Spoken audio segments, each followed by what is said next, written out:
Hi, welcome to the Creators World channel where we learn to earn with graphic design and online business. Sir Orlando here. On this channel, I provide you with quick and powerful tips on how to learn and earn with graphic design applications like CorelDRAW, Photoshop, Illustrator, and many more. Today, we are ending our 4-part series on how to create retro striped alphabets in CorelDRAW. In the part 1, 2, and 3, we learned how to create the letters A to Z in lowercase. And in this video, you are going to learn how to create numerals from 0 to 9. So grab your tools and let's get started. Are you ready to learn? Let's go! Before we start, we will need to create these stripes. Check the video description where I leave a link to a video that shows you how to create this if you don't already know how to. Now, let's begin. Make a copy of the semicircle stripe by right-clicking and dragging and selecting Copy here to make a copy. Make a copy of the vertical stripe and change the height to 60 millimeters. Rotate the semicircle lines to 270 degrees and position the vertical stripes as you see on the screen. Make a copy of the vertical stripes and position it to the right side of the semicircle. Make a copy of the semicircle and flip it vertically. And this is how easy to create your number 0. To create our number 1, make a copy of the vertical stroke and set the height to 120 millimeters. Make a copy of the quarter circle stripe and flip it or mirror it vertically and horizontally and position it as you see on the screen. Make a copy of the horizontal stripe and follow procedure as you see on the screen. I believe this is quite easy, so I wouldn't bore you with too much voiceovers, and I believe you can easily follow. So just pay attention and follow through this tutorial as you see on your screen. Mind you, you can also use the shortcut keys of Ctrl+C to copy and Ctrl+V to paste, or you can right-click and choose copy, right-click and paste. Any one is fine, so long as we are able to make our copies.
Great.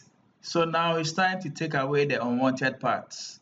So with this, we select the virtual segment delete tool and take away the unwanted lines. With retro style, we don't need crisscrossing lines. So after deleting these parts, select the shape tool and select the nodes of these lines as you see on the screen and press delete. Awesome. Let's do same with our figure 3.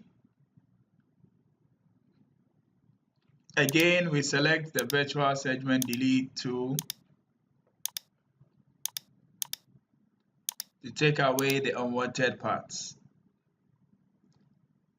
With the shape tool, let's select these nodes. You can double click on the node for it to be deleted. So one way is to select the node and press delete. The other way is to double click on it and it will be deleted. So long as the line is not connected to its original line, there is a gap or a space, it's going to have its own node. So by double clicking on it, you delete it. Now we are on our figure 4. So we just need to create that gap and then use the shape tool. Note this, because we grouped our shapes, in order to select with the shape tool, hold down Control to help you select one part of it. So a tip for you is to, if you want to select an object in a grouped object, just hold down Control and click on the one you want. So we realize our 6, the position of our top part wasn't well made, so we have to ungroup and reposition it to get the results we want. Not all the figures or letters are easy to create. Sometimes you need to make adjustments, but don't be afraid to tweak it in a way that will help you get the results you want. So we realize with figure 6, we are having a little of issues. So let's delete as much as we can with the virtual segment delete tool. And we shall use the shape tool to help us get our result. So with the shape tool selected, just locate a point where the two strokes meet, double click to create a node, and then delete the unwanted node. So repeat this for all 7 lines, all 6 lines, so that we can have our intended result. So with the last one, we will need to create 2 nodes and then break one node apart. Right click, select break apart, and double click on one of the arrows to delete this part. And voila, our 6 is ready. I intentionally left the 9 because 6 flipped vertically or mirrored vertically and horizontally will give us 9. Wonderful. Now we have our 7 and 8 to also clear.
Awesome. Now all our 10 figures are ready in retro style. Congratulations. I would love to see which projects you're going to use these ideas and knowledge for. Don't forget to like, subscribe, and share. Comment also so that others will also know of this. And let me know what else you want me to do in retro style. If you got value from this video, then subscribe for more inspiring content. Your likes and your comments are deeply appreciated. Start creating yours now.